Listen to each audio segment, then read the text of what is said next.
Spurcăciunea tot se mișcă, un extaz nenorocit, acea mova s-a îndobășo. Să te simți bine iubita, deține chintale grele, portbagaj și difuzoare, ca pe piesa aia bună.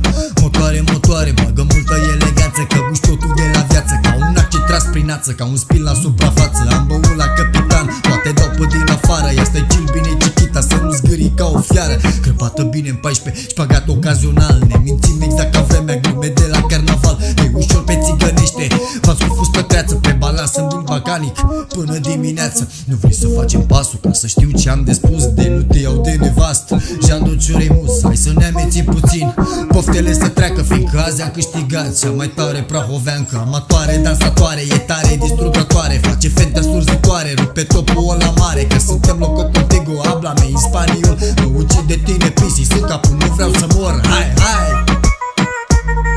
Hai, hai! Hai, hai! Ia uite ce zice Paul de la Suceava. Termină o leacă cu graba, hai să vezi băiatul cum îți face plata. Punem Dracula din Eurostar cu pizda în sus. Aoleu, mami, te-ai dus. Da, știi că te vreau dezbrăcată. Haide acum să o facem lată. Hai, termină toată treaba, dacă nu, dă-te-n pula mea.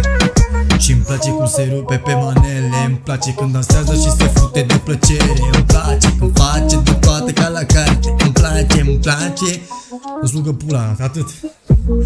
Ba pula în ea.